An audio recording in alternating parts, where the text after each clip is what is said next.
આકાશવાણી ભુજ સ્થાનિક સમાચાર જયદીપ વૈષ્ણવ વાંચે છે.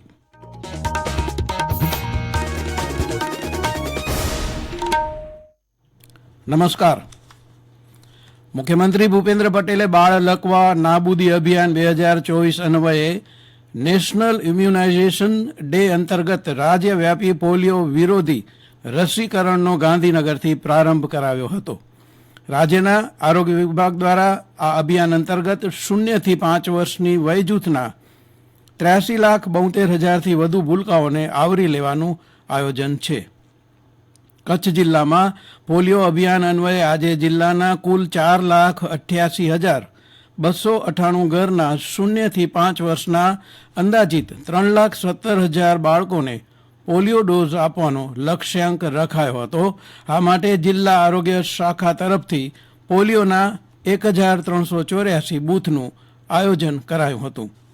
બસ સ્ટેશન, રેલવે સ્ટેશન અને હાઈવે પર પણ ટ્રાન્ઝિસ્ટ પોલિયો બૂથ ઊભા કરાયા હતા. આરોગ્ય વિભાગની 2,768 ટીમ રસીકરણની કામગીરીમાં જોતરાઈ હતી. સોમ અને મંગળવારે ઘર ઘર રસીકરણ કરવામાં આવશે. પ્રધાનમંત્રી નરેન્દ્ર મોદી 30 જૂનના રોજ આકાશવાણી પર મન કી બાત કાર્યક્રમમાં દેશ વિદેશના લોકો સાથે પોતાના વિચારો રજૂ કરશે. દર મહિનાના અંતિમ રવિવારે પ્રસારિત થતા મન કી બાત કાર્યક્રમની આ 111મી કડી હશે. સતત ત્રીજી વાર પ્રધાનમંત્રી તરીકે ચૂંટાયા બાદ પ્રથમવાર મન કી બાત કાર્યક્રમ પ્રસારિત થશે. આ માટે લોકો ટોલ ફ્રી નંબર 1-800-117800 પર તેમના વિચારો અને સૂચનો 28મી તારીખ સુધીમાં નરેન્દ્ર મોદી એપ અથવા MyGov ઓપન ફોરમ દ્વારા મોકલી શકશે. રાજ્યમાં લંબાયેલું નૈઋત્ય ચોમાસું હવે ધીરે ધીરે દક્ષિણ અને મધ્ય વિસ્તારમાં હાજરી પુરાવી રહ્યું છે, પરંતુ કચ્છમાં હજુ સુધી મેઘ પધરામણી ન થતાં ગરમી અને ઉકળાટમાં વધારો નોંધાઈ રહ્યો છે. દરમિયાન આજે માંડવી તાલુકાના નાની અને મોટી ભાડાઈ વિસ્તારમાં ગરમી અને ઉકળાટ બાદ ભારે ઝાપટું વરસ્યું હતું, તો અબડાસા તાલુકાના મોથાળા અને નરેડીમાં પણ ઝાપટું વરસતા માર્ગો પર પાણી વહી નીકળ્યા હતા.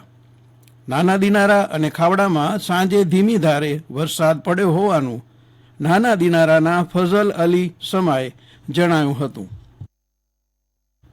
અબડાસા તાલુકાના મુખ્ય મથક નલિયા ખાતે ચાલુ સત્રથી કોલેજ મંજૂર થઈ છે.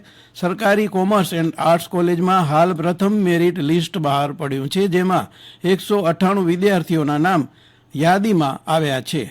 પ્રવેશ પ્રક્રિયા ચાલુ થઈ જતાં તાલુકાના છેવાડાના વિદ્યાર્થીઓ કોલેજમાં રૂબરૂ આવી રહ્યા છે. પ્રવેશ મેળવનારામાં વિદ્યાર્થીનીઓની સંખ્યા વધારે છે. પ્રથમ મેરિટ લિસ્ટ બાદ હજુ બીજું મેરિટ લિસ્ટ બહાર પડશે, એટલે કોલેજમાં એડમિશન લેનાર વિદ્યાર્થીઓની સંખ્યામાં વધારો થશે. કચ્છભરની અદાલતોમાં યોજાયેલી લોક અદાલતમાં મુકાયેલા અંદાજે 28,000 કેસ પૈકી 12,661નો નિકાલ કરાયો હતો અને 61.19 કરોડની વસૂલાત થઈ હતી. આ લોક અદાલતમાં લગ્ન વિષયક તકરારના કેસો, સમાધાન કરી શકાય તેવા ફોજદારી કેસો, નજીવા ગુનાના કેસો, દીવાની દાવાઓ જેવા કે લેણી રકમના દાવા, દરખાસ્તો, સમાધાનની શક્યતા જણાઈ આવે તેવા બીજા દાવાઓ, મોટર અકસ્માતની વળતરની અરજીઓ વગેરે 28,000 કેસ મુકાયા હતા. તેમાંથી 12,661નો નિકાલ કરાયો હતો.